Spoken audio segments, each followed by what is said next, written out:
김연아 선수를 참 좋아합니다. 2012년 밴쿠버 동계올림픽 때에 이 20살밖에 안 된 아가씨가 전 세계 카메라가 비치고 있는데 금메달 땄을 때 태극기가 올라갈 때 성호를 걷잖아요. 그렇죠.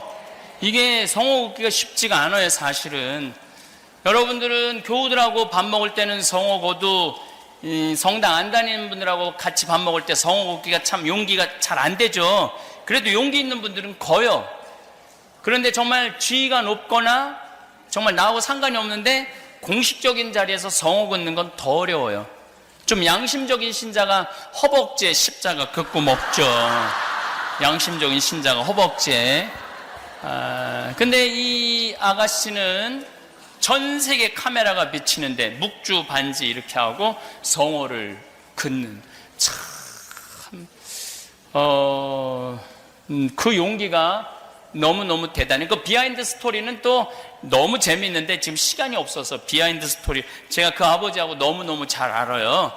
아버지하고 너무너무 잘 아는데 만나서 신앙을 갖게 된 계기를 들어보니까 세상에 믿을 놈 하나도 없고 오로지 하느님밖에 믿을 분이 없다고 그래서 세례를 받았대요. 그래서 어쨌거나 또 제가 아주 좋아하는 스타가 있는데 어제도 잠깐 얘기했지만은 우리 김태희 비 둘에 내가 혼배를 해줬어요.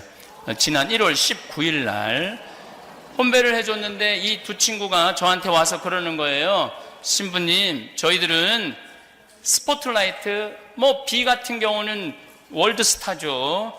CNN에 나가서 인터뷰도 할 정도로 또 김태희 씨는 대한민국의 제일 예쁜 미인이라고 그러고 그래서 얼마든지 조명을 받고 언론에 대단한 걸 받을 수 있는데도 불구하고 이 친구들이 그런 얘기를 하는 거예요.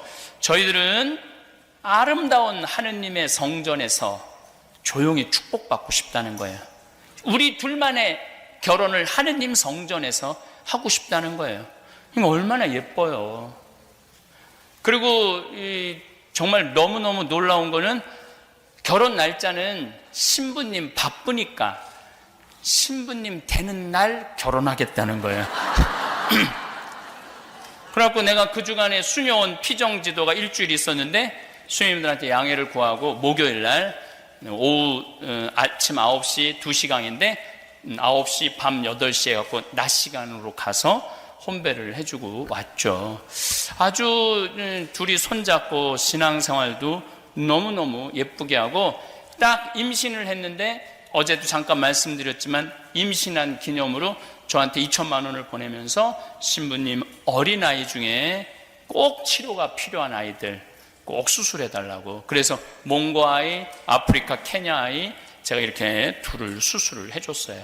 그게 얼마나 마음이 이뻐요. 자기의 소중한 아이만 소중한 게 아니고 또 다른 고통이 있는 사람들하고 함께 나누고자 하는 우리 정지훈 비도 결혼 조건이 뭐냐면 세례 받는 거였어요.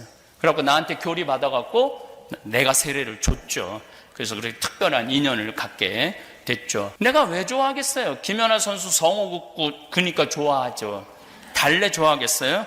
우리 베르다는 하느님 성전에서 축복받고 싶다고 호텔 2억 3억 들였는데 거기는 80만 원 들어갔어요. 왜냐하면 어떤 치장도 안 했거든. 가해동 성당에서 꽃꽂이도 협천사에서 해준다는 거 우리 그런 거 그 조용한 성당에서 불난 정신사납게 안 하겠다고 그래서 제대 꽃꽂이 회원이 하는 대로 했어요. 꽃꽂이도 정말로 이렇게 겉에서 보는 거랑 그 얼마나 순박하고 순수하고 깨끗한지 몰라요. 그 여러 가지 여담이 참 재미난 일이 많은데 제가 그 집에 가면 커피 이렇게 자기가 내리는 그걸 드립을 배웠다고 이렇게 하면 이렇게 잘 내리는지 못해갖고 이렇게 맛이 이상하면 우리 비가 먼저 먹어봐요. 그래갖고 쓰다 그러면 다시 가서 내려갖고 다시 주고 음식도 손수해서 이렇게 대접해주고 참 그런 존중이 있는 것 같아요. 그리고 내가 정말 좋아하는 스타가 한 명이 있는데 그건 누구냐? 이보미라는 선수예요. 이 선수는 골프 선수예요. 골프 선수인데 이 선수는 일본에서 활약하는 선수예요. 2015년, 2016년 2년 연속 올해 선수상, 올해 상금왕 탄 선수예요. 일본에서 2년 연속 한 게 처음이래요.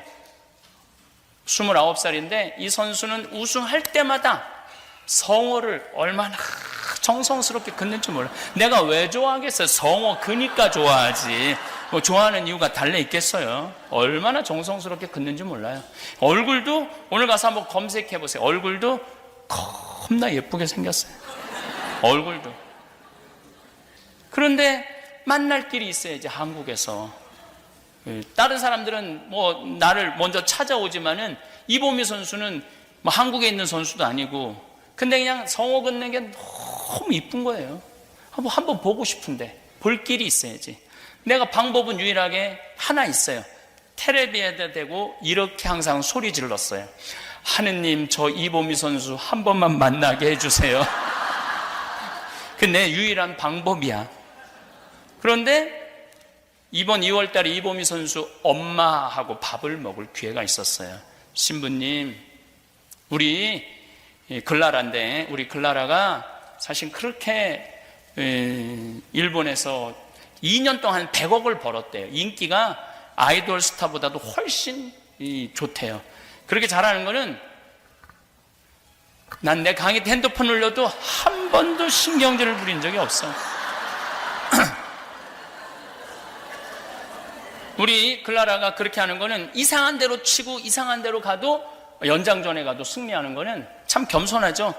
보미가 잘해서가 그러는 게 아니라 하느님이 도와서 그렇다고. 나는 자기 딸을 딱 가졌을 때 스스로 성당에 나갔대요. 누가 선교도 안 했는데 왠지 성당에 나가고 싶더래요. 그래서 로사로 세례를 받고 보미는 글라라로 세례를 주고, 이 딸을 키우면서 평생 기도로 키웠대요. 참 그게 참 그러니까 세계적인 스타가 되려면 부모가 남달라야 돼. 기도로 키웠다는 거, 기도로. 그리고 15기도를 손에서 놓친 적이 없대. 15기도 아시는 분들은 알 거야. 1년 동안 하루도 안 빼놓고 기도하는 게 있어요. 근데 기도 시간은 40분 정도 돼. 책이 두꺼워갖고 책 없으면 또 못해. 내가 그거 240일 하다가 내 던진 사람이에요. 다시는 내가 기도하지 않는다고. 다시는 이런 기도. 근데 딸이 이 시합에 들어가면 100단 한대요, 묵주기도를. 그래서 우리 딸이 잘하는 것도 잘하는 거지만은 하느님이 도와서 그렇다고. 나는 하느님한테 너무너무 감사하다고. 그래서 그 엄마도 어려운 사람들 참 많이 나눠주더라고요. 이번에도 제가 12명 수술한다는 거 듣고 글라라가 저를 찾아왔어요. 신부님, 이거 많지는 않지만 하겠다고. 그래서 너무너무 고맙더라고요. 어쨌거나 하여튼 저는 그 얘기를 참 들으면서 정말 기도로 키운다라는 게 바로, 그래서 제가 얘기하잖아요. 뱃속에서부터 모태신앙인 아이하고 이게 그냥 중간에 세례받은 아이하고 다른 게 많아요. 그 신앙을 전해준다는 게 무서운 거예요. 어쨌거나 하여튼 이보미 선수랑 같이 운동하는 딸을 둔 언니도, 동네 언니도 천주교 신자인데, 그 딸은 한국 출정권도, 일본 출정권도, 중국 출정권도 못 따는 거야. 미국 출정권은 말할 것도 없고, 이보미 선수는 일본 회원인데도 세계 랭킹 15위라 LPGA 12번을 참가할 수 있는 자격이 있어요. 그리고 메이저는 다 나올 수 있는 자격이 있어요. 그럼 굉장히, 근데 얘는 아무 데도 안 되는 거야. 그러니까 그 로사 씨가 그 언니한테 그랬대. 언니 기도하라고. 이게 노력만으로 되는 게 아니라고. 하느님의 도움이 있어야 된다고. 그래갖고 그 엄마가 1년 동안 했대요. 1년 동안 열심히 기도했는데 중국 출정권도, 일본 출정권도, 한국 출정권도 못 딴 거야. 그래갖고 따진 거지, 와서. 얘 기도하면 된다고 그러더니 왜 내 딸은 하나도 못 따냐? 네가 기도하면 된다며? 그랬더니 이 이보미 선수 엄마가 이렇게 얘기했대. 언니, 기도에도 포인트 적립이 있는 거야. 언니는 아직 포인트가 다 안 찬 거야. 1년 더 해봐. 그래갖고 그 언니가 1년 동안 더 포인트 적립하느냐고 기도를 했대요. 그래서 올해 중국 출정권을 땄대요. 저는 그 얘기를 듣고 참 많은 생각이 들었어요. 기도에도 포인트 적립이 있는 거구나. 혹시 여러분들 가운데 아직 내 기도에 청이 안 들어졌다면 아직도 포인트 적립이 다 안 된 거예요. 내가 여기 미국에 이제 강의 올 때 12시간, 13시간 타고 오잖아요. 근데 그전에는 별 문제가 없었는데 위를 자르고 난 다음에는 이게 땡겨. 13시간 하면은 아주 불편하더라고. 그래서 어떻게 해서든지 비즈니스를 타려고 그러는데 생돈으로 너무 비싸잖아요. 200만 원인데 비즈니스 500만 원, 600만 원 하니까. 그래서 내가 포인트 적립을 하는데 피눈물 나게 해요.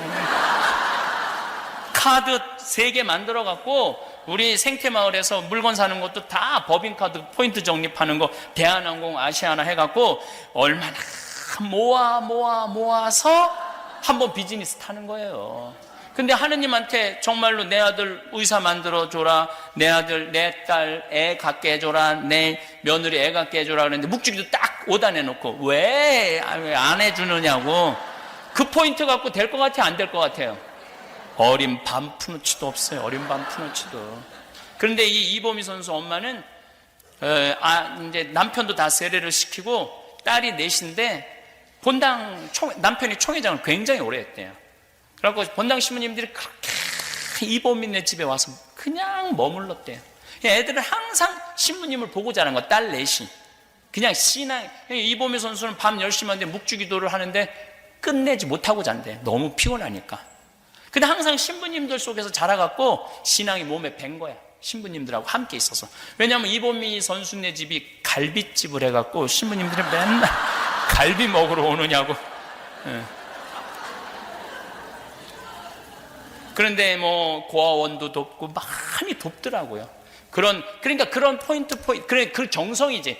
우리 클라라도 그런 얘기를 하더라고요. 이렇게 일본 그 기자가 인터뷰를 하는데 이제 그 캐디가 또 성호를 긋고 잘 되니까 2년 동안 잘 되니까 요즘은 드라이브 칠 때마다 성호 그라고 그런대요. 캐디가 드라이브 칠 때마다. 캐디는 일본 사람인데 일본은 성호가 뭔지도 모르는 나라예요. 인구가 1억 2천인데도 가톨릭 신자가 30만도 안 돼요. 30만도 안 돼. 그런데도 그 불모지의 성호를 그면서 주님을 증거하니 얼마나 이뻐요. 근데 어제도 이보미 선수가 일본에서 시합을 했는데 우승을 했어요. 어제도. 너무 기분 좋더라고요. 어제는 제가 묵주기도 5단 이상 안 하는데 왠지 2단을 더 하고 싶더라고요. 그래서 2단을 더 했어. 2단을 더 해갖고 우승을 12언더, 14언더, 12언더로 우승을 했어요. 너무 기분이 좋더라고요. 그래서 축하한다고 그러니까 우리 클라라가 나한테 신부님 기도 많이 해주셨나 봐요. 시카고에서 너무 감사하다고. 그리고 이보미 선수는 제가 하는 일에 앞으로도 굉장히 많이 돕겠다고 이렇게 약속을 했어요. 신부님, 이보미 선수는 그렇게 기도를 많이 해갖고 그 포인트가 잘 됐는데 신부님은 가만히 강의 들어보니까 하루에 묵주기도 5단 이상 안 하는데 저는 하루에 묵주기도 5단 이상 안 해요. 5단도 힘들어요. 무슨 10단, 15단 하는 사람들 보면 이해가 안 돼. 나 어제 7단 한 거는 엄청 많이 한 거예요. 어제 7단 한 거는. 오늘도 딱 5단만 하고 딱 말았어요. 근데 신부님 하루에 묵주기도 5단밖에 안 한다는데 왜 이렇게 신부님은 하시는 일마다 잘 되느냐고. 그 포인트도 별로 없는데 보면은 어떻게 하시는 일마다 잠비아의 땅 1000만 평 받고 할머니가 100억 기증하고 수많은 설계사들이 와서 도와주고 주위에 많은 의사들도 함께하고 연예인들도 간다면 어떻게 이렇게 신부님 하시는 일마다 잘 되느냐고. 포인트도 별로 없는데. 여러분들 포인트도요 패밀리 포인트가 있는 거예요. 가만히 보면은 저를 위해서 기도해 주는 분들이 너무너무 많아. 보면은 참 제가 신부가 살 수 있는 길은 교우들의 기도예요. 교우들의 사랑의 기도로 우리가 사는 거예요. 이게 제가 성서 준비하고 또 잠비아 일하고 뭐를 하다 보면은 그냥 살아계신 하느님, 지금 여기 함께 있는 하느님이야. 모든 걸 준비해 주시고 모든 걸 예비해 주시는 하느님이라는 생각 정말 많이 해요. 나는 별로 느끼고 싶지 않아. 느끼면 느낄수록 피곤하니까. 느끼면 느낄수록 피곤하거든요. 잠비 한 번 더 갔다 와야 되고 강의 한 번 더 갔다 와야 되고 어디 더 갔다 너무너무 피곤해. 그래서 내가 하느님한테 항상 하는 얘기가 제발 나한테 기적 좀 일으키지 말라고 좀. 나 지금도 충분하다고. 그런데 매일매일 기적 같은 일을 해줘요. 이게 다 누구 덕분이냐면 교우들 기도 덕분이에요. 그래서 혹시 여러분들도 기도 중에 제 생각이 나거든 묵주기도 5단만 이렇게 정립을 해주세요. 오늘 아침에 목욕 킹 사우나 가기 전에 밥을 먹으러 갔는데 형제 자매 두 분이 내 밥값을 다 내주고 가셨어요. 근데 앞에 할머니 한 분이 계신데 92살이래. 너무 곱게 생기셨더라고. 세례명이 안나래. 그래서 내가 오늘은 안나 할머니 위해서 묵주기도 5단 바치겠다고. 저도 요즘 무슨 기쁨이 있느냐 하면은 남을 위해서 기도해 주는 게 참 기분 좋더라고요. 남을 위해서 기도해 주면 내가 기분이 좋아. 미사 때도 하여튼 20명, 30명, 50명까지 막 기억해요. 내가 이제까지 만나서 돌아가신 분들 다 기억하고 또 내 주위에서 나를 도와주는 분들 그냥 생각할 수 있는 데까지 다 그걸 인텐시오라고 그러거든요. 인텐시오. 지향을 두면 하느님이 기억해 주신다는 거예요. 그러니까 여러분들도 기도할 때 큰 대책 없이 하지 말고 여러분들 어려운 사람들, 힘든 사람들, 고통 속에 있는 사람들, 그런 사람들, 또 이제까지 살아오면서 먼저 세상 떠난 사람들, 그런 사람을 지향을 두고 한번 기도해 보세요. 기도가 엄청나게 풍요로워져요. 그래서 기도해달라고 이제 이 이야기를 장황하게 하고 계속 이어서 자신있게 이어서 강의하도록 하겠습니다. 저는 중학교 1학년 때 세례를 받았어요. 세례 받기 전에 나는 어땠느냐? 우리 집 막내였어요. 아주 이기적이고 계산적이고 신경질적인 아이였어요. 저는 밥 먹을 때 막 엄마 어머니 마음에 안 들면은 숟가락, 젓가락 던지는 건 다 반샀어요. 안 먹는다고. 그냥 정말로 이렇게 요즘 7살, 8살 되면 막 땡깡 피는 애들 있죠? 딱 걔가 나였어요. 난 너무 신경이라면 밥그릇도 막 던졌어요. 안 먹는다고. 그럼 우리 어머니가 그 밥알을 다 모아, 방바닥에 흩어진 밥알을 다 모아갖고 밥상에다 딱 넣어놓고 난 다음에 나한테 와서 나를 안 죽을 만큼 두들겨 패셨어요. 다짜고짜. 그래서 어렸을 때 어머니가 그 빗자루로 거꾸로 들고 이렇게 때려갖고 이게 막 아픈 기억이 아직도 있어요. 생각해보면. 그 아픈 게 많이 맞았어요. 정말 많이 맞았어요. 근데 딱 중학교 1학년 때 세례를 받는 순간 내 인생에 어마어마한 거울이 나타난 거예요. 예수 그리스도라는 거울이 나타난 거예요. 예수님이라는 거울에 비춰서 나 자신을 보니까 너무나 형편없는 인간이야. 이기적이고 계산적이고 신경질적인 거야. 남을 배려할 줄도 모르고 희생할 줄도 모르고 사랑할 줄도 모르는 인간이더라고요. 그러니까 내 거울에 비춰진 내 모습이 흉한 모습이 보여지니까 고쳐지기 시작하더라고요. 조금씩 변화가 오더라고요. 신학교 들어가고 그때도 잘난 척을 참 많이 했죠. 근데 신학교 딱 들어갔는데 나보다 잘난 인간들이 너무 많은 거야. 서울 법대, 서울 공대, 경기도 전체 수석, 아예 그냥 서울 사대. 근데 공부 잘하는 애들은 별로 안 부러웠어요. 어떤 애들이 부러웠느냐면 어렸을 때부터 태어나면서부터 엄마가 뱃속에서 하느님한테 봉헌한 애들. 그래서 신앙교육을 아주 철저하게 받은 애들. 걔네들은 신학교에서 묵주기도를 해도 벌써 질이 달라. 나하고 하는 묵주기도하고 질이 달라. 나는 그냥 중학교 1학년 때 세례받아갖고 20살 겨우 5년 만에 신학교 들어갔는데 걔는 20년 만에 신학교 들어간 애들 아니야. 준비가 그렇게 된 애들. 심성이 성적이야 어떻게 할 수 있지만 심성은 따라잡기가 쉽지가 않더라고요. 그게 신학교 때 너무너무 힘들었어요. 왜냐하면 우리의 목표는 성인사제 되는 거고 성숙한 남들한테 인격이 훌륭한 사제로 성장하기를 바라는데 공부도 현찮고 성격도 현찮고 이상만 높은 거야. 근데 내가 신학교 때 가장 큰 선물이 깨달은 게 있어요. 세상에는 나보다 잘난 인간이 많구나. 나보다 세상에 인품 좋은 인간이 많구나. 여러분들 어려운 사람 도와주는 건 하나도 안 힘들어요. 정말로 내가 인생을 살아오면서 어려운 사람 도와주는 건 하나도 안 힘들어. 인생살이에 가장 힘든 건 뭐냐 하면 나보다 잘난 인간 인정하는 거예요. 그것처럼 어려운 게 없어요. 여러분들 세상 보면은 모차르트, 살리에르가 왜 모차르트를 그 젊은 나이에 죽였겠어요? 질투 때문에 그런 거예요. 질투. 그 천재성을 인정할 수가 없었던 거예요. 그 천재성을. 근데 우리 주위에는 그런 사람들이 참 많더라고요. 그런데 그런 사람마다 내가 시기하고 질투하면은 나는 마음의 평화를 누리지 못해. 자유가 없어요. 근데 나보다 잘난 인간 인정하고 나니까 머리가 똑똑한 사람은 머리가 똑똑한 대로, 인품이 좋은 사람은 인품이 좋은 대로 인정하고 나니까 나는 마음의 평화가 있더라고요. 왜냐하면 질투할 일이 없잖아요. 잘난 사람 잘난 대로 인정하는데 뭐가 질투가 필요해? 평화롭고 자유가 있더라고요. 자유. 그래서 그때부터 신학교 3학년 때부터 저는 정말로 세상에는 나보다 훌륭한 사람들, 나보다 똑똑한 사람들, 나보다 학식이 좋은 사람들, 나보다 공부 잘하는 사람들, 나보다 인품 좋은 사람들이 많구나. 그걸 인정하고 나니까요 너무 편안하더라고요. 그래서 저도 아버지를 많이 닮아서 남욕을 거의 안 해요.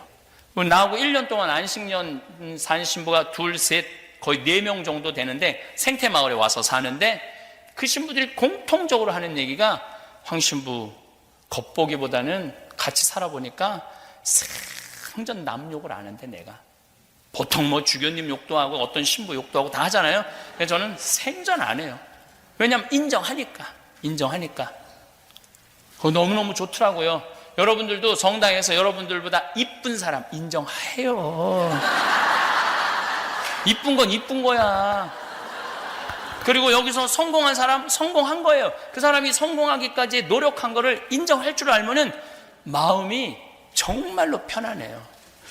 제가 신학교에 있을 때 정말로 인품이 좋은, 아주 어렸을 때부터, 또 나는 어렸을 때부터 줄반장도 한번 해본 적 없는데 보니까 다 반장해봤어.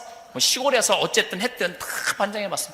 아주 심성이 좋은 친구 신학생이 있었는데 신부 때 보자 때도 나오고 내가 1보자, 그 신부가 2보자. 근데 그때 그 성당 생긴 이래 가장 신자가 16,000명이었어요. 그 성당은 신자가 16,000명인데 무슨 교육을 받으면은 기본으로 1,500명이 왔어요. 1,500명이. 그러니까 그 전에는 헌금이 17억인가 했는데 우리 셋이 본당 신부님이랑 그 신부하고 나하고 이렇게 했을 때 27억이 들어왔어요.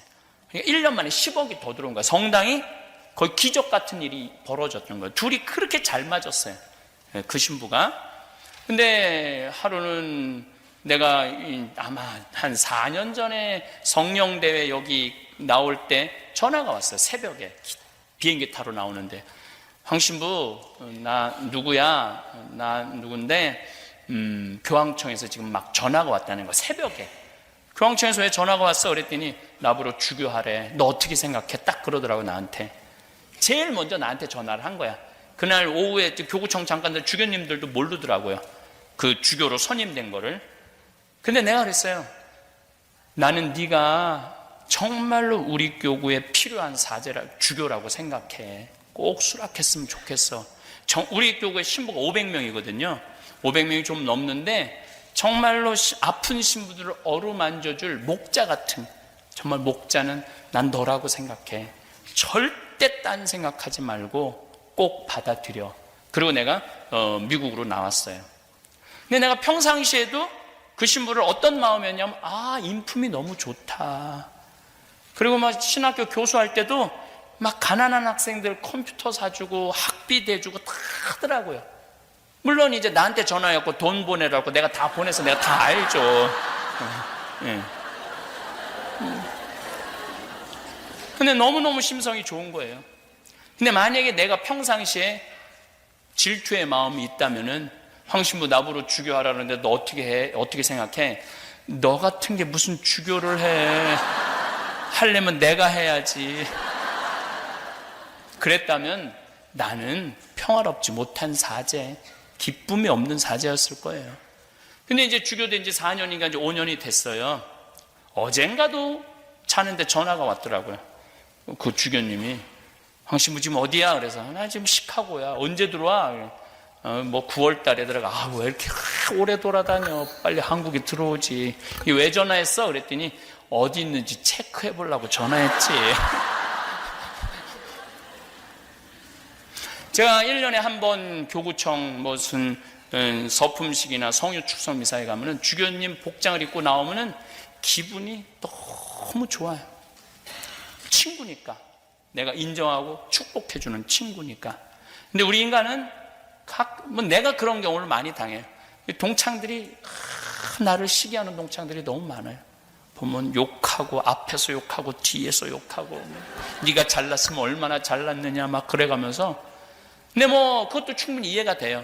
근데 얼마나 그 시기하는 마음 안에는 평화와 기쁨이 없겠어요. 근데 내가 그 20대 때 그걸 깨달은 거예요. 난 최고의 선물이라고 생각이 들어요. 30대 때 15살에 제가 지우학했다고 말을 합니다. 이건 공자님이 한 말이에요. 뜻을 세우는 거예요.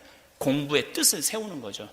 신학의 사제직의 뜻을 세운 게 제 15살이야. 그래서 30살에 신부가 됐으니까 이립한 거죠. 쓴 거야. 근데 내 인생에 가장 지우고 싶은 나이가 언제냐면 30이에요. 이때처럼 추악했던 적이 없어. 내가 아주 이기적이고 계산적이고 다 성숙했는 줄 알았더니 그게 신부가 되니까 다 나오더라고. 교우들한테 얼마나 엄격했는지 몰라요. 그 삶에 지쳐갖고 성당에 오는 교우들한테 따뜻한 위로를 못 해주고 그냥 원칙 가르친다고 혼내고. 그러면 성체형할 때도 뭐 교육을 일례로, 어제 휴대폰도 그랬지만 성체형할 때도 오른손이 위에 올라가고 왼손이 밑에 오면 안 돼요. 왼손이 위에 올라가고 오른손이 밑에 와야 돼요. 그래갖고 어떤 손으로 예수님을 영해야 되냐면 오른손으로 영해야 돼요. 항상 이 유대인의 전례는 성전으로 들어가는 문도 두 문이야.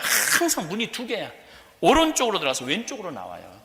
그러니까 오른손으로 영해야 돼. 거룩한 손이니까. 근데 만약에 우리 교우들이 딱 오른손을 올리잖아요. 그럼 내가 손바닥을 딱 내리쳤어요. 손바닥 딱 내리치면은 성당이 쫙 소리가 나잖아요. 그럼 저 뒤에서 나오는 교우들이 어떻게 하느냐 하면 계속 이러면서 나와요. 그런데 나는 그것조차도 긴장하라고 생각하고 그것도 웃기지도 않았어. 계속 이러고 나와도 웃기지도 않았어. 그렇게 내가 무서웠어요. 30대 때. 그리고 뭐 얼마나 냉정하고 고지 아는 척, 잘난 척, 가진 척, 이거 정말 많아 했어요. 그래서 내가 삼척 출신이라고 해서 삼척 출신. 근데 40대가 되고 보니까 이게 안 돌아가는 분이 있는 거야. 손목 관절염이 있어갖고. 그게 40대가 돼서 보이더라고요. 그리고 이렇게 성체형하는데 실수하는 사람 하나 둘이야. 근데 그거를 그냥 내리친 내 자신이 너무 창피하더라고요. 그래서 요즘은 왼손으로 영하든 오른손으로 영하든 그냥 상관하지 않고 그냥 영에 드려요. 참 마음이 편하네. 요즘은 뭐 맞았느니 틀렸느니 그 신경도 안 써. 어떤 교우들은 막 헷갈리니까 이렇게 나오는 교우들도 있어요. 네가 알아서 주어라 이거야. 네가 알아서. 그럼 내가 어떻게 하냐면 정가운데다 그냥 영해줘. 정가운데다. 근데 30대 때는 그 여유가 생기지 않더라고요. 30대 때는. 그래서 30대 때는 사람을 만나도 내가 환경운동 한다고 비누공장 무슨 빈병 많이 했어요. 정말 이리 뛰고 저리 뛰고. 근데 이제 뭐 공장도 만들어야 되고 뭐 돈도 없었을 때니까 31살서부터 운동한다고 이리 뛰어다니고 저리 뛰어다녔으니까. 근데 뭐 옆에서 도와준다고 이제 부자들이 이제 오면은 저 사람이 나를 도와주길 계속 목적을 돈 받아낼 생각으로 사람을 만났어요. 또 부자들이 또 그래. 시모님 이번에 땅 팔리면 꼭 시모님 헌금하겠다고. 근데 놀라운 건 왜 그렇게 땅이 안 팔려?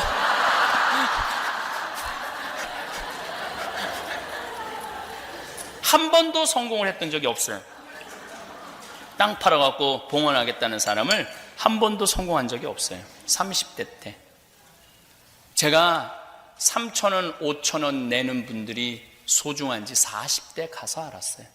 40대 가서. 아, 교회는 큰 부자가 큰 돈을 내서 이루어지는 게 아니고 30대 3,000원, 5,000원, 만원 봉헌하는 분들 때문에 성당은 유지되는 거구나. 그래서 40대 이후부터는 내 주위에 뭐 500억, 1000억, 심지어 1조 재산을 가지고 있는 사람이 와도 아는 척도 안 했지만은 도와달라고도 말 안 해요. 그게 남의 재물 탐내는 거더라고. 도와줄 마음이 있어야지 도와주는 거 아니야. 내가 그분 그 돈 버는데 내가 무슨 짓을 했다고, 뭘 도와줬다고 500만 원, 1000만 원, 1억을 바래. 그게 도둑질이더라고요.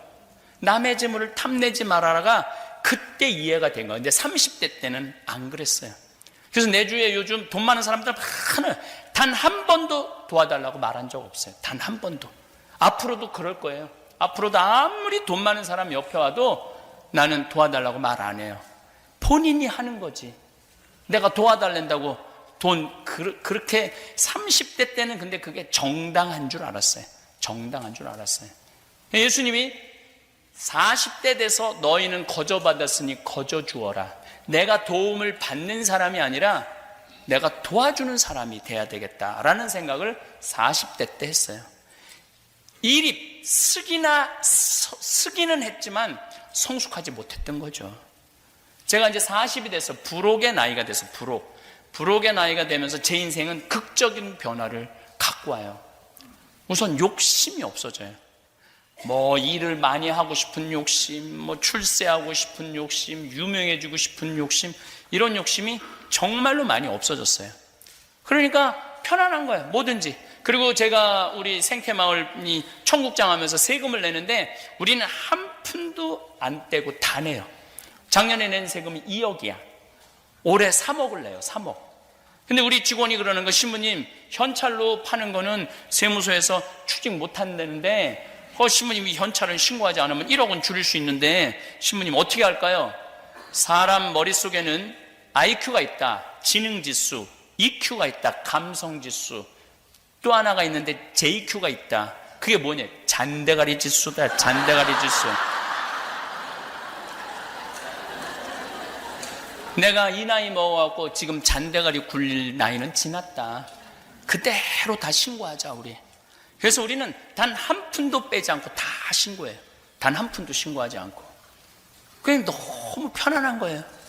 그리고 이제 이렇게 방송을 보면은 대기업의 총수들이 그 좋은 차 타고 다니고 막 뭐 나가면 막 직원들이 막 인사하고 막 그런 총수들이 세금 안 내려고 분식회계하고 막 이리 빼고 저리 빼갖고 걸려갖고 감옥에 갈 때 보면 참 그렇게 당당하던 그 사람들이 감옥에 갈 때 보면 이상하게 들어가요.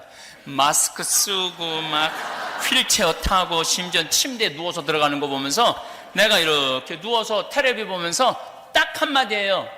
내고 살지. 그렇게 돈도 많은데 국가를 위해서 내고 살지. 나라를 위해서. 저는 내가 세금 3억 내는 것에 대해서 굉장히 자랑스럽게 생각해요. 왜냐하면 내가 3억을 내면 그 돈 갖고 할머니들 용돈도 더 많이 주고 어려운 사람 도와줄 거 아니야. 그런 마음으로 살아가니까 너무 좋은 거예요. 우리는 매일 아침 거울을 보며 스스로에게 묻습니다. 나는 지금 어떤 삶을 살고 있는가? 이 질문은 단순해 보이지만 사실 우리 인생에서 가장 중요한 질문 중 하나입니다. 현대 사회는 끊임없이 우리에게 성공의 기준을 제시합니다. 더 높은 연봉, 더 큰 집, 더 좋은 차, 매일 누군가의 화려한 성공담을 보여주며 우리도 그런 삶을 살아야 한다고 속삭입니다. 하지만 이 모든 것을 얻었다고 해서 과연 우리는 행복할까요? 많은 연구들이 보여주듯 물질적 풍요와 행복은 어느 정도 선까지만 비례합니다. 그 선을 넘어서면 오히려 다른 것들이 더 중요해집니다. 실제로 우리 주변을 보면 겉으로는 성공한 듯 보이지만 내면 깊은 곳에서는 공허함을 느끼는 사람들을 어렵지 않게 만날 수 있습니다. 무언가 중요한 것을 놓치고 있다는 느낌, 진짜 나를 잃어버린 것 같은 불안감, 아무리 잃어도 채워지지 않는 허전함, 이런 감정들은 우리가 진정으로 가치 있는 삶이 무엇인지 깊이 생각해보지 못했기 때문일지도 모릅니다. 그렇다면 진정으로 좋은 삶, 가치 있는 삶이란 무엇일까요? 이는 수천 년 전부터 철학자들이 고민해온 문제이기도 합니다. 답은 사람마다 다르겠지만 몇 가지 공통적인 요소들이 있습니다. 이 글에서는 한 개인의 삶이 깊이와 의미를 더하기 위해 필요한 세 가지 태도를 제시하고자 합니다. 첫째, 사회적 시선 속에서도 자신의 신념을 지키는 진정성입니다.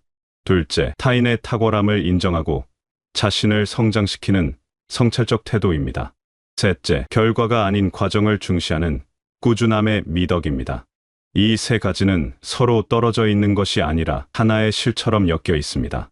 진정성 있는 삶을 살아가는 용기, 타인을 통해 자신을 돌아보는 지혜, 그리고 묵묵히 자신의 길을 걸어가는 인내. 이것들이 모여 우리 삶을 더욱 풍요롭게 만들어줄 것입니다. 물론 이런 삶의 태도를 갖는 것이 쉽지는 않습니다. 우리는 모두 불완전한 존재이고 매일 실수하고 넘어지며 살아갑니다. 하지만 바로 그렇기 때문에 이런 성찰이 더욱 필요합니다. 완벽한 삶을 추구하는 것이 아니라 조금씩 나아지는 삶을 추구하는 것이 더 현실적이고 의미 있습니다. 우리는 태어나는 순간부터 타인의 시선 속에서 살아갑니다. 부모님의 기대, 선생님의 평가, 친구들의 반응, 동료들의 시선. 어느새 우리는 이런 외부의 평가에 맞춰 자신을 조율하는 것이 당연하다고 여기게 됩니다. 마치 카멜레온이 주변 환경에 맞춰 색깔을 바꾸듯 우리도 무의식적으로 상황에 따라 자신을 변화시킵니다. 이런 적응 능력은 분명 사회생활에 도움이 됩니다. 하지만 너무 지나치면 문제가 생깁니다. 언제나 남의 눈치를 보며 살다 보면 정작 자신이 무엇을 원하는지 알 수 없게 됩니다. 마치 거울 속에서만 자신을 보던 사람이 거울 없이는 자신의 모습을 인식하지 못하는 것처럼 말입니다. 하지만 잠깐 조용히 생각해 보세요. 내가 정말 좋아하는 것은 무엇인가요? 남들이 뭐라고 하든 내 마음속 깊은 곳에서 우러나오는 진짜 생각은 무엇인가요? 이런 질문을 하다 보면 놀랍게도 우리는 자신에 대해 잘 모르고 있다는 사실을 깨닫게 됩니다. 어떤 사람들은 자신이 좋아하는 음식조차 확신하지 못합니다. 다른 사람들이 좋아하니까 분위기상 그래야 할 것 같아서 이런 이유로 선택을 하다 보니 자신의 취향을 잃어버린 것입니다. 이것이 음식에 관한 것이라면 큰 문제가 아닐 수 있지만 인생의 중요한 결정들까지 이런 식으로 하게 된다면 어떨까요? 진정성이란 바로 이런 진짜 나를 찾아가는 여정입니다. 다른 사람이 만들어 놓은 틀에 나를 맞추는 것이 아니라 내 안에 있는 고유한 목소리를 찾아 그에 따라 살아가는 것입니다. 이는 마치 자신만의 나침반을 찾는 것과 같습니다. 진정성 있는 삶을 산다는 것은 때로는 큰 용기가 필요합니다. 모든 사람이 오른쪽으로 갈 때 혼자 왼쪽으로 가는 것, 다수의 의견에 반대되는 자신의 신념을 조용히 지켜나가는 것. 이런 일들은 결코 쉽지 않습니다. 왜냐하면 우리는 본능적으로 소속감을 원하고 따돌림을 두려워하기 때문입니다. 하지만 역사를 돌아보면 진정한 변화는 항상 용기 있는 개인들로부터 시작되었습니다. 모두가 불가능하다고 말할 때 가능하다고 믿었던 사람들, 모두가 그런 게 어디 있어라고 할 때 해보자고 말했던 사람들. 이런 사람들이 세상을 바꾸어 왔습니다. 물론 우리 모두가 세상을 바꾸는 거대한 일을 할 필요는 없습니다. 일상 속에서도 진정성을 실천할 수 있는 순간들이 있습니다. 예를 들어 직장에서 동료들이 모두 부당한 일에 침묵할 때 혼자서라도 목소리를 내는 것, 친구들이 모두 유행을 따를 때 자신만의 스타일을 고수하는 것, 가족들이 원하는 길이 아닌 자신이 진정 원하는 길을 선택하는 것. 이런 순간들이 바로 진정성이 시험받는 때입니다. 어떤 선택을 하든 그 결과는 온전히 우리 자신이 책임져야 합니다. 하지만 그렇기 때문에 더욱 의미가 있습니다. 다른 사람의 선택을 따라한 것이 아니라 내 자신의 선택이기 때문입니다. 때로는 이런 선택이 외로움을 가져다 줄 수도 있습니다. 다른 사람들의 이해를 받지 못할 수도 있고 심지어 비판을 받을 수도 있습니다. 하지만 이런 어려움들이 우리를 더욱 단단하게 만들어줍니다. 외부의 바람에 흔들리지 않는 나무는 뿌리가 깊기 때문입니다. 진정성 있는 삶의 가장 큰 선물은 내면의 평화입니다. 남의 눈치를 보며 살 때는 항상 불안합니다. 혹시 내가 이상하게 보이는 건 아닐까? 사람들이 나를 어떻게 생각할까? 내가 실수한 건 아닐까? 이런 걱정들이 끊이지 않습니다. 이런 불안감은 우리의 에너지를 소모시킵니다. 정작 중요한 일에 집중해야 할 때도 다른 사람의 시선이 신경 쓰여서 제대로 몰입하지 못합니다. 하지만 진정성 있게 살아가는 사람은 다릅니다. 자신의 선택에 대해 확신을 갖고 있기 때문에 타인의 평가에 일희일비하지 않습니다. 물론 완전히 무관심할 수는 없지만 그것이 자신을 흔들어 놓지는 않습니다. 마치 단단한 집에 살고 있는 사람이 밖에 바람 소리를 들어도 안전함을 느끼는 것처럼 내면에 확신이 있는 사람은 외부의 소음에 흔들리지 않습니다. 이런 내면의 평화는 삶의 일관성으로 이어집니다. 상황에 따라 이랬다 저랬다 하는 것이 아니라 언제나 자신만의 원칙과 가치를 바탕으로 판단하고 행동합니다. 이런 일관성은 주변 사람들에게도 신뢰감을 주며 자신에게는 자존감의 든든한 기반이 됩니다. 또한 진정성 있는 사람은 자신의 한계도 솔직하게 인정할 수 있습니다. 모든 것을 다 잘해야 한다는 부담감에서 벗어나 있기 때문에 자신이 부족한 부분을 숨기려고 하지 않습니다. 오히려 그런 부분들을 개선해 나가려고 노력하며 필요하다면 다른 사람의 도움을 구하는 것도 주저하지 않습니다. 우리 마음을 가만히 들여다보면 모두 시기심을 느낀다는 것을 알 수 있습니다. 같은 나이인데 더 성공한 친구를 보면서 나보다 예쁘고 잘생긴 사람을 보면서 내가 노력해도 안 되는 것을 쉽게 해내는 사람을 보면서 왜 나는 안 될까 하는 생각이 드는 것은 너무나 자연스러운 일입니다. 이런 감정이 생기는 것 자체는 문제가 아닙니다. 오히려 인간이라면 누구나 느끼는 자연스러운 감정입니다. 심리학에서는 이를 사회적 비교 이론으로 설명하는데 우리는 본능적으로 자신을 다른 사람과 비교하며 자신의 위치를 파악하려고 한다는 것입니다. 문제는 이런 시기심이 우리 마음을 어둡게 만든다는 것입니다. 처음에는 단순한 부러움으로 시작했지만 점점 상대방의 잘못을 찾아내려고 하거나 그 사람의 성공을 폄하하려고 하거나 심지어는 그 사람이 실패하기를 바라는 마음까지 생기기도 합니다. 이런 감정들은 우리 자신을 더 불행하게 만들 뿐입니다. 다른 사람의 성공을 바라보며 괴로워하는 시간이 늘어날수록 정작 자신의 삶을 개선하는 데 쓸 수 있는 시간과 에너지는 줄어들기 때문입니다. 더 안타까운 것은 시기심에 사로잡힌 사람은 발전할 수 없다는 점입니다. 다른 사람을 깎아내리는데 에너지를 쏟다 보니 정작 자신을 키우는 데는 소홀해지기 때문입니다. 마치 다른 사람의 촛불을 끄는 것으로 자신의 촛불이 더 밝아질 거라고 착각하는 것과 같습니다. 시기심을 극복하기 위해서는 먼저 그 뿌리를 이해해야 합니다. 대부분의 시기심은 자신에 대한 불안감에서 시작됩니다.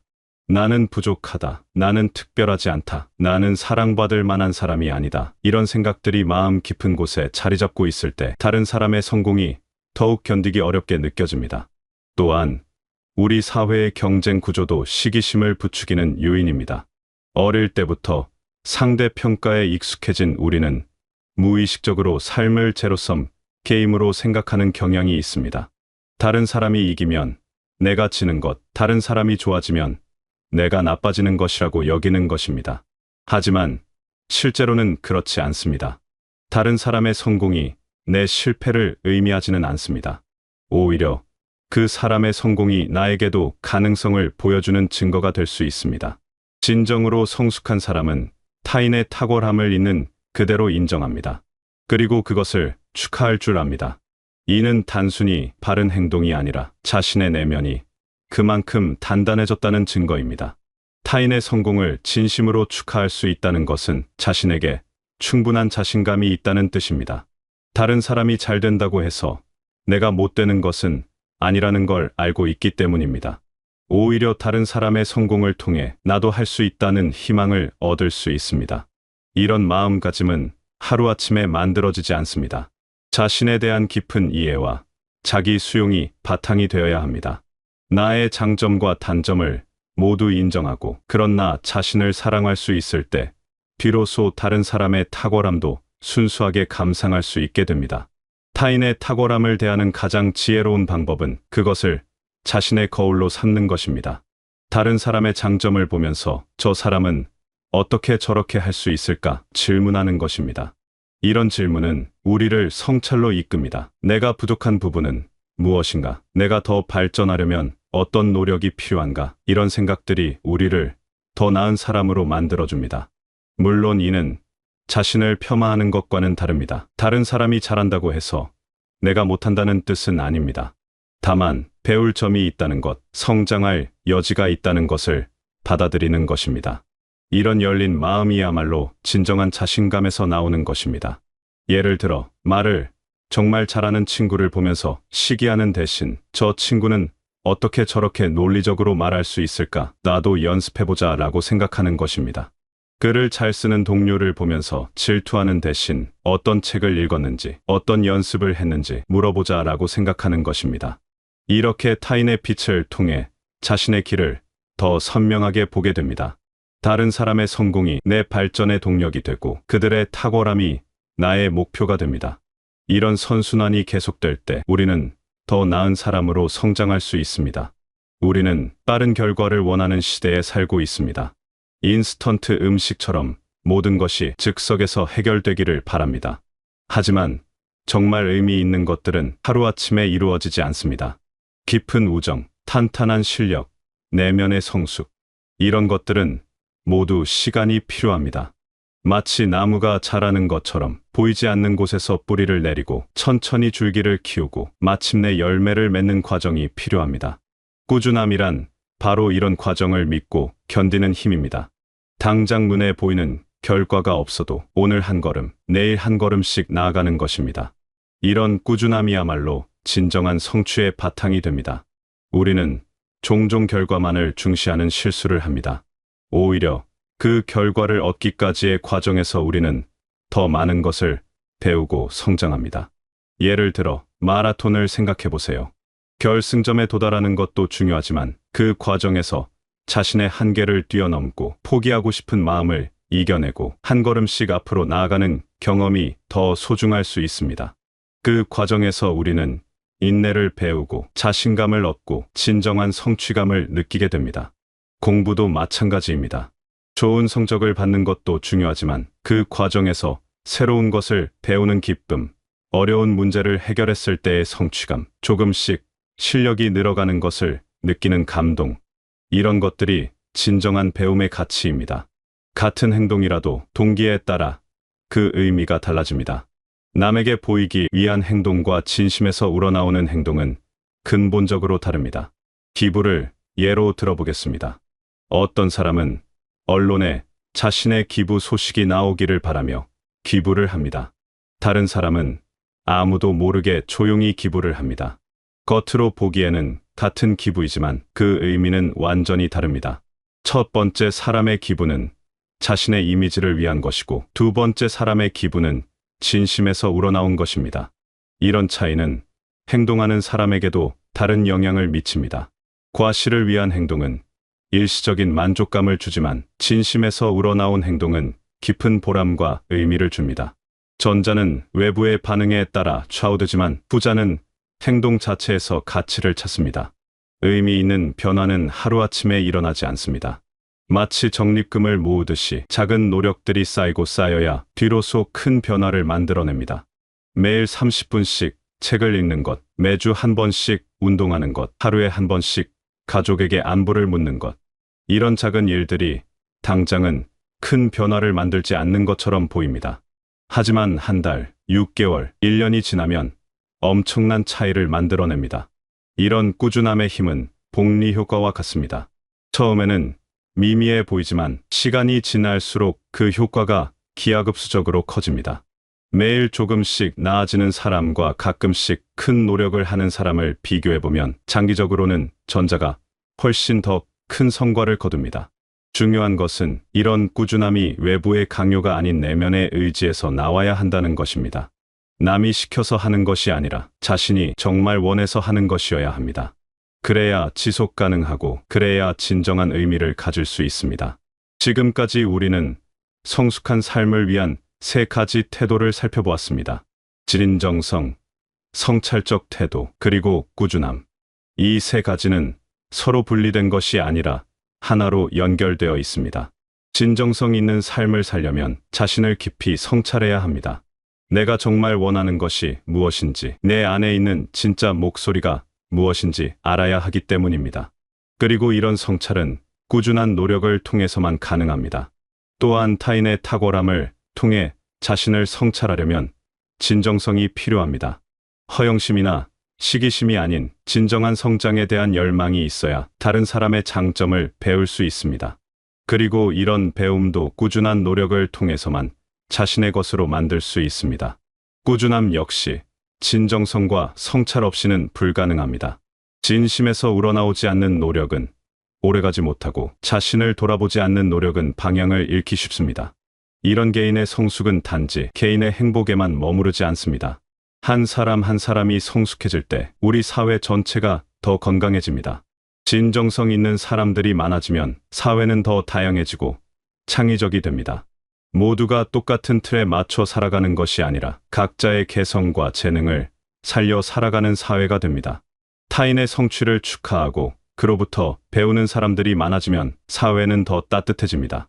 서로를 경쟁 상대로만 보는 것이 아니라 함께 성장하는 동반자로 보는 사회가 됩니다. 꾸준함을 중시하고 과정의 가치를 인정하는 사람들이 많아지면 사회는 더 안정적이 됩니다. 단기적인 성과에만 매달리는 것이 아니라 장기적인 발전을 추구하는 사회가 됩니다. 결국 성숙한 삶이란 완성된 상태가 아니라 끊임없는 여정입니다. 우리는 모두 이 여정 위에 서 있습니다. 때로는 넘어지고 때로는 길을 잃기도 하지만 그럼에도 불구하고 계속해서 앞으로 나아가고 있습니다. 중요한 것은 이 여정을 혼자 걷는 것이 아니라는 점입니다. 우리 주변에는 같은 길을 걷는 많은 사람들이 있습니다. 때로는 앞서 가는 사람들을 통해 배우고 때로는 뒤에 오는 사람들을 도우며 함께 성장해 나갑니다. 오늘 스스로에게 물어보세요. 오늘 나는 진정성 있게 살았는가? 다른 사람의 장점을 시기하지 않고 배우려고 노력했는가? 결과에 급급하지 않고 과정을 소중히 여겼는가? 이런 질문들이 우리를 더 성숙한 사람으로 만들어줄 것입니다. 그리고 이런 개인의 성숙이 모여 더 아름다운 사회를 만들어갈 것입니다. 우리 모두가 함께 걸어가는 이 여정이 더욱 의미 있고 따뜻하기를 바랍니다.